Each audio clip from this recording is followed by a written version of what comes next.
ça commence vraiment à devenir inquiétant. Salut les fraudes, j'espère que vous allez bien. On se retrouve pour une nouvelle vidéo débrief du match entre Las Palmas et le Real Madrid. Match nul, un but partout. Troisième match de Liga, deuxième faux pas pour le Real, une victoire, deux matchs nuls et sur le terrain, toujours pas de cohérence et les inquiétudes continuent de grandir. Parce que oui, le Real Madrid n'a pas encore affronté de grosses écuries en Liga. Tu as affronté Mallorca, Valladolid et Las Palmas et tu as fait déjà deux faux pas sur trois matchs. Tu es déjà à 4 longueurs du Barça qui a fait 3 sur 3 en ayant joué contre Valence à Valence, ils ont joué contre Bilbao, donc ouais, contre le Rayo Vallecano. Donc là, tu commences quand même très mal. Le Barça a déjà le droit à un joker. Ils ont le droit de perdre, qui vont rester devant le Real. Donc il va falloir réagir très vite parce que les inquiétudes continuent de grandir et on va en parler parce que des inquiétudes et des problèmes, le problème ne s'appelle pas seulement Kylian Mbappé. Il y a beaucoup de choses à régler dans cette équipe, mais on va y venir. Avant ça, merci à toutes les personnes qui prendront 2 secondes pour mettre le petit pouce bleu et le commentaire pour le référencement. Vous êtes les GOAT. Et on est parti maintenant pour cette vidéo. Et oui les mecs, encore une fois, le Real Madrid ne montre pas un beau visage contre Las Palmas. Encore une fois sur le terrain, on n'arrive pas à comprendre ce qu'essaye de faire le Real Madrid. Encore une fois sur le terrain, il n'y a pas de cohésion. Il n'y a pas de cohésion. Et beaucoup vont dire oui, Mbappé est en train de détruire le Real, Mbappé, etc. Oui les gars, Mbappé ne fait pas un bon match. Mbappé a des ratés, Mbappé a du déchet. Mais est-ce qu'aujourd'hui, contre Las Palmas, ça a été le pire? Alors, on est au Real Madrid et je sais que ça sert à rien de dire Mbappé a essayé, Mbappé a tenté, Mbappé, il faut des actes, il faut de la réussite, il faut stater. Il faut stater. Au Real Madrid, c'est comme ça. Il va falloir de l'efficacité. Il n'y a pas que de l'essayer, essayer, tout le temps essayer. Il va falloir réussir. Mais ce que je veux dire, c'est que Mbappé contre Las Palmas n'a pas été le pire pour moi. Il y a aussi Brahim Diaz qui a été dans le dur sur le côté droit qu'on n'a pas vu beaucoup et il est sorti à la mi-temps. Alors ça arrive de passer à côté de son match. Mais il y a aussi Vinicius qui a été vraiment, vraiment dans le mal. Et Vinicius a beaucoup de mal aujourd'hui et il a aussi beaucoup de mal depuis la reprise du championnat lui aussi. C'est compliqué. L'entente Mbappé-Vinicius, on commence vraiment à se poser des questions. Mais le problème n'est pas seulement là. Le problème n'est pas seulement Mbappé, n'est pas seulement Mbappé qui va sur le côté de Vini. Ce n'est pas seulement ça. Le problème est aussi au milieu de terrain. Le problème est aussi au niveau de la composition. Le problème au niveau de la tactique. Parce qu'aujourd'hui, face à Las Palmas, on a vu un Real Madrid qui ratait son pressing, qui se faisait passer comme dans du beurre, qui laissait de l'espace dans son dos, qui se plaçait mal, qui anticipait mal les récupérations. C'était pas bon, tu laissais trop facilement Las Palmas ressortir, tu maîtrisais pas ton match, t'étais pas serein, et t'aurais pu même perdre le match, t'es pas loin d'un 2-0, il y a un but refusé pour hors-jeu, il y a un penalty qui aurait pu être sifflé pour Las Palmas qui n'est pas sifflé, ça aurait pu être pire pour le Real, ça aurait pu être pire, mais le problème c'est que le Real Madrid n'a plus la maîtrise qu'on a connue chez eux, comme c'était le cas déjà par exemple la saison dernière, la grosse maîtrise où les ballons, les longs dégagements étaient récupérés par des joueurs du Real, où c'était bien aligné, où c'était compliqué de trouver des passes dans les petits espaces. Là, il y a des trous partout. Il y a des trous partout. Et le milieu de terrain également du Real Madrid n'est pas bon. Encore une fois, on sent l'absence de Toni Kroos. Bien évidemment qu'on sent son départ. Parce que forcément, le Real Madrid n'a pas de créateur maintenant au milieu de terrain. Mais ça, on le répète, on le répète. Donc forcément, il manque un créateur dans ce milieu de terrain du Real Madrid. Puisque l'absence de Toni Kroos fait mal. Toni Kroos était vraiment l'équilibre entre le milieu et l'attaque. Faut rappeler aussi que Toni Kroos aidait beaucoup Vinicius dans ses placements. Avec les petits gestes où il disait à Vinicius de partir, que Vini partait, que lui trouvait la passe entre les défenseurs. Oui, forcément que l'absence de Kroos te fait mal, mais j'ai envie d'aller plus loin, parce que l'absence de Camavinga et de Bellingham te fait très mal aussi. Elle te fait très mal, et surtout l'absence de Camavinga, parce que Tchouaméni, on va y venir après, mais c'est inquiétant. Mais là, ce que je veux dire, c'est que le problème n'est pas que Kylian Mbappé, les mecs. Le problème n'est pas que Mbappé. Parce que oui, Mbappé, je l'ai déjà dit, a eu du déchet. Mbappé n'a pas été bon. Mbappé n'est pas bon avec le Real Madrid pour l'instant, mais le problème ne vient pas que de lui. Parce que forcément, Vini est moins bon aussi sur son côté gauche. Vini, on l'a pas beaucoup vu contre Las Palmas. Vini, c'est l'ombre, c'est plus que l'ombre de lui-même depuis le début du championnat. Et forcément, c'est parce que l'entente avec Mbappé ne va pas. Ces deux-là ne sont pas faits pour jouer ensemble, ça ne fonctionne pas tous les deux. En tout cas, pour l'instant, le duo Vinicius-Mbappé ne fonctionne pas du tout. Donc, à un moment donné, il va falloir prendre des décisions pour Carlo Ancelotti. C'est à lui de trouver les solutions. Parce que moi, dans ce match-là, quand j'ai vu Mbappé jouer un petit peu côté droit, c'est là qu'Mbappé était le plus dangereux. Donc, pourquoi ne pas mettre Mbappé à droite? Je le répète encore, mais Vinicius à gauche, Rodrigo en pointe. Parce que là, ça va te permettre d'avoir deux joueurs de talent sur les côtés, d'étirer les défenses et de ne pas laisser tous les blocs compacts savoir que Mbappé est dans l'axe, Vini est à gauche. Donc c'est tout, le problème est réglé pour défendre. Là, tu auras vraiment les deux joueurs sur les côtés. Et quand un sera pris, l'autre sera plus libre. Ça, c'est clair et net. Il faut peut-être choisir de mettre Mbappé sur le côté droit. Parce que sinon, tu vas mettre Mbappé sur le côté gauche, mais dans ce cas-là, c'est Vini que tu mets sur le banc. Dans ce cas-là, c'est Vini. Donc, il va falloir encore une fois trouver l'équilibre. Il va falloir trouver l'équilibre parce qu'il n'y a pas de cohérence, en tout cas pour l'instant, au Real Madrid. Et c'est pas seulement que Mbappé, Vinicius, c'est toute l'équipe. On dirait que toute l'équipe ne se connaît pas. On dirait que toute l'équipe ne se connaît pas. Et si ce système-là ne fonctionne pas, il va falloir changer à un moment. Et ça, c'est inévitable. C'est inévitable.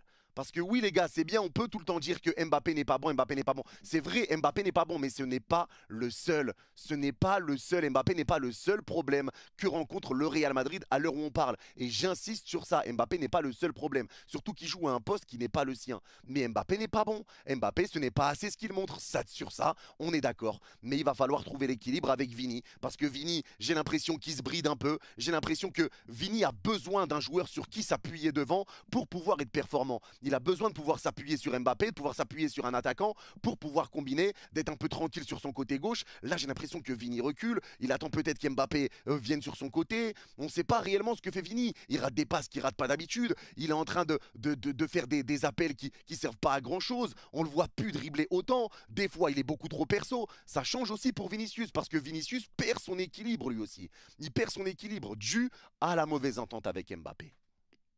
Ça, il faut le rappeler. Et ça, c'est une réalité. Donc maintenant, tout va être une question d'équilibre pour cette attaque du Real Madrid. Parce que même Brahim Diaz a eu du mal contre Las Palmas. Et finalement, c'est lui qui cède sa place. Et au final, il y a l'entrée de Rodrigo, il y a l'entrée d'Arda Güler. Parce que pour moi, c'est deux entrées qui font du bien. Il y a deux entrées qui te font du bien. Parce que l'entrée d'Arda Güler, c'est grâce à lui que tu récupères le penalty. Il te met des passes clés. Et les passes vont vers l'avant. Et lui essaye de ramener du danger. Donc à un moment donné, pourquoi pas tenter de jouer avec Arda Güler numéro 10 et ça a été essayé sur le match d'avant où ça avait été un petit peu compliqué. Mais Arda Güler, une fois que tu avais eu des changements aussi en deuxième mi-temps, ça allait beaucoup mieux. Ça allait beaucoup mieux pour Arda. Donc moi je pense que Arda Güler numéro 10, en tout cas en l'absence de Bellingham, ça peut être essayé. Rodrigo aussi qui a fait une bonne entrée, pourquoi pas essayer de mettre Rodrigo numéro 10 avec Vinicius et Mbappé devant. Mais en tout cas il va falloir trouver des changements parce que forcer comme ça avec ce système, forcer, ça va mener le Real Madrid droit dans le mur. Ça va les emmener droit dans le mur et ça va pas te profiter parce que finalement tu perds des points, tu laisses filer des points et des points qui vont être importants dans la course à la Liga. T'en as déjà 4 de retard au bout de 3 journées. Là, il faut vraiment se réveiller. Il faut vraiment se réveiller. Et il faut que tout le monde se réveille. Et il faut que là, les joueurs arrivent à combiner ensemble. Il faut que comprendre que Mbappé on lui demande de faire des choses qui ne sont pas réellement ses qualités. Contre des blocs bas, Mbappé n'a jamais été bon. En neuf, Mbappé n'aime pas jouer neuf. Mbappé n'est pas bon dans les petits périmètres. Mbappé, dans les contrôles, etc., c'est peut-être compliqué. Dans les petits espaces, c'est compliqué. Donc forcément que pour Mbappé, ça va être compliqué. Et en plus que là, s'il n'a pas d'entente avec Vini, s'il n'a pas d'entente avec les autres joueurs du Real, mais ça va être compliqué aussi. Donc forcément que l'équilibre n'est pas encore là et ça ramène de la frustration. Parce que offensivement, tu as du mal, mais c'est pas le seul problème parce que même au milieu de terrain, tu as du mal. Même au milieu de terrain, tu as du mal. Et aujourd'hui, les gars, je suis désolé, mais Valverde doit faire le taf de deux joueurs. Et ce taf de deux joueurs, c'est par rapport à Tchouaméni. Mais Tchouaméni, les gars, il faut le dire à un moment donné. Tchouaméni n'est pas fait pour le Real Madrid. Je suis pas en train de dire que Tchouaméni est nul, que Tchouaméni n'est pas un bon joueur. Tchouaméni a eu quelques phases bonnes dans son match, même si encore une fois, il a raté des choses, mais il a mis des bonnes passes, des bonnes transversales, on sait qu'il sait faire certaines choses, mais pour moi, c'est pas fait pour le jeu du Real Madrid. Valverde doit faire le taf de deux joueurs. Tchouaméni se fait passer bêtement juste parce qu'un joueur se retourne, par un crochet de CE2, il se fait prendre par un double contact éclaté, il se fait prendre trop facilement et ça laisse des espaces et Valverde doit combler et courir partout. Tchouaméni n'est pas fait pour cette équipe du Real Madrid. Ou en tout cas, Tchouaméni doit rejouer défenseur central au Real Madrid. Mais au milieu de terrain, ça devient inquiétant. Et ça, on le dit à chaque débrief. L'équilibre n'est pas là. Valverde doit courir pour deux. Valverde ne peut pas tout faire tout seul. Et pourtant, c'est ce qu'il essaye de faire parce que Valverde, lui, a fait un bon match. Et Modric, pareil, au milieu de terrain, je l'ai trouvé vraiment moyen. Maintenant, ça se comprend avec l'âge qui arrive, etc. Mais tu sens que Modric, ça y est, ça commence à tirer à la fin. Tu le sens. Il avait du mal sur ses passes. Il a raté des passes, des choses qu'il rate pas d'habitude lui aussi. Tu sens que ça commence à devenir compliqué pour Modric. Tu le sens. Mais quand tu as la perte d'Anthony Kroos dans ton milieu de terrain, comment veux-tu qu'avec trois milieux, tu t'en sortes? Tu enlèves un milieu pour mettre un attaquant. Comment veux-tu t'en sortir? comment tu veux t'en sortir? En ayant une paire de Toni Kroos, tu veux enlever un milieu de terrain. Mais ça, c'est compliqué. Ça, c'est compliqué. Donc forcément que tu vas devoir trouver cet équilibre également au milieu de terrain. Équilibre que tu as perdu. Et c'est pour ça que je dis que l'absence de Bellingham se ressent. C'est pour ça que je dis que l'absence de Camavinga se ressent. Parce que le Real Madrid a besoin de joueurs de ballon un petit peu partout, des joueurs qui soient bons balle au pied, des joueurs qui ont une bonne relance, des joueurs qui vont vite vers l'avant. Parce que là, je ne reconnais pas le Real Madrid. C'est un Real Madrid d'habitude qui va vite vers l'avant, qui ressort propre, qui récupère, qui joue un bloc assez bas. Entre guillemets, je dis pas qu'ils mettent le bus, mais qui joue bloc assez bas, qui arrive à récupérer, qui se projette très rapidement. C'est pas ce que tu vois là. Tu vois un Real amorphe qui ressort et qui au final va faire des gauches-droites temporisées. Et ils ont perdu toute leur phase offensive où ça allait vite devant. Ils ont perdu toute leur identité là. Ils ont perdu toute leur identité. Donc bien sûr qu'il va falloir régler le problème. Et c'est pour ça que j'insiste sur le fait que le problème ne s'appelle pas seulement Mbappé. Mbappé est un problème. Oui, Mbappé est un problème. Parce que forcément, ça déboussole Vini. Parce que Vini, il est gêné sur son côté. Parce que Vini ne peut pas s'appuyer sur lui. Parce qu'Mbappé n'est pas un vrai neuf. Donc Vini, lui aussi, perd un peu. Il ne sait pas trop quoi faire. Mais on ne peut pas tout remettre sur Mbappé non plus. On ne peut pas tout lui remettre dessus. Donc forcément que le Real va devoir trouver des solutions. Parce que c'est inquiétant aussi. Ferland Mendy, mais le milieu de terrain a été inquiétant. Mais Ferland Mendy, les gars, jouer 45 minutes contre Las Palmas, s'est fait éteindre littéralement.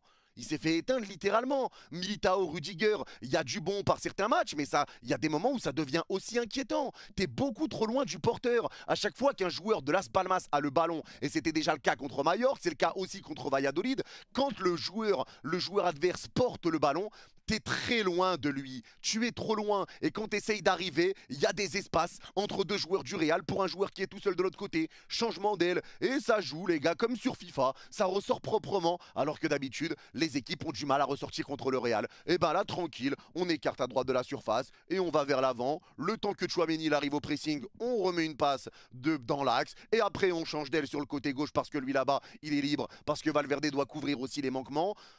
Oh. Mais là, il y a un problème qui est profond, là. Il y a un problème qui est profond. Et là, ça va être à Carlo Ancelotti de trouver la solution. Il va devoir trouver la solution. Et si cette solution, c'est de mettre Mbappé sur le banc parce que Mbappé n'est pas bon dans l'axe, parce que Mbappé déséquilibre cette équipe du Real, si ça joue mieux sans Mbappé, il va devoir le faire. Mais il ne fera pas. Mais il devrait le faire. Il devrait le faire. Si Mbappé doit goûter au banc, Mbappé doit goûter au banc. Si Vini doit goûter au banc, Vini doit goûter au banc. Parce que là, encore une fois, celui qui va payer les pots cassés de tout ça, ça va être Rodrigo alors qu'il ne le mérite pas. Rodrigo ne le mérite pas. Et ça, c'est une réalité.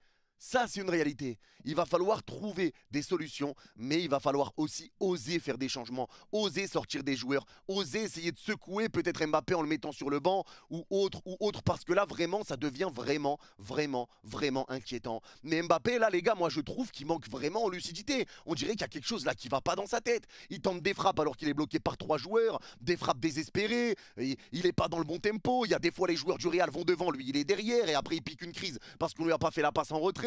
Il n'est pas dans la surface quand ça avance. Les gars, on peut pas non plus défendre Mbappé tout le temps et dire que Mbappé, tout est beau, tout est rose. Parce que c'est pas le cas. Mbappé a beaucoup de manquements. Il fait pas d'efforts défensifs, il reste devant, ça bouge pas. Alors peut-être que c'est une strate, mais ça m'étonnerait. Mais Mbappé n'aide pas non plus. Mbappé n'aide pas non plus. Alors oui, ce n'est pas le seul à être mauvais, mais Mbappé n'aide pas non plus devant.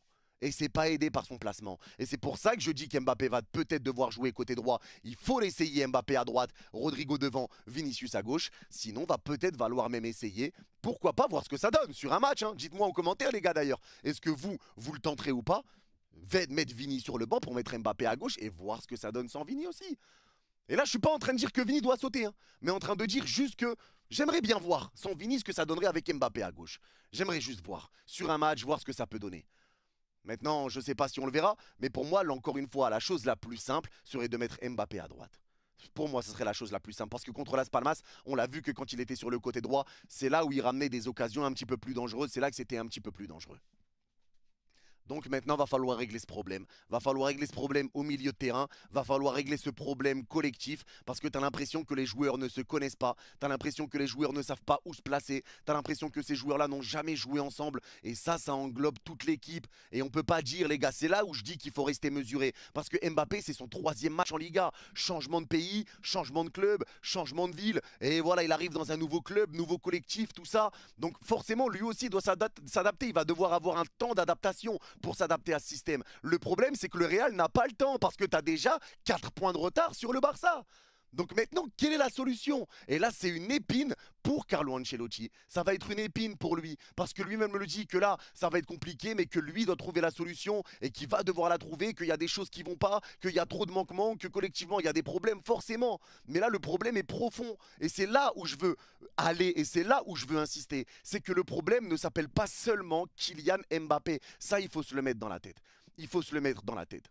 Parce que oui les gars, même si moi je suis le premier à dire que oui, Vini est gêné par Mbappé, que Vini sait pas trop quoi faire à cause du positionnement d'Mbappé, et je le répète que Vini a besoin de s'appuyer sur un joueur devant, que Vini a besoin d'être libre sur son couloir, qu'il a besoin d'être là. Je pense que la présence d'Mbappé dans l'axe, moi, le gêne plus qu'autre chose. Je pense qu'elle le gêne vraiment plus qu'autre chose. Parce que sur chaque action, tu vas voir Mbappé, une action, Vini, une action, mais jamais tu vas voir une action Mbappé, Vini, Mbappé, Vini, Mbappé, Vini. Non! C'est chacun son action et chacun veut y aller tout seul. Et t'as l'impression qu'il y a déjà de la frustration. Parce que quand il y a des situations, il y a Mbappé qui peut être bien placé et Vini va frapper. Il y a Vini qui peut être bien placé et Mbappé va frapper. Et tu sens qu'il commence déjà peut-être à y avoir de la frustration. Donc il va falloir régler le problème. C'est bien beau de faire des déclarations en vidéo, des stories, des posts. Oui, Mbappé, Vini, on s'aime, on est des frères, truc. Oui, on s'entend trop bien, magnifique, trop content de jouer ensemble. Ouais, mais sur le terrain, on le voit pas. Sur le terrain, ça ne se voit pas.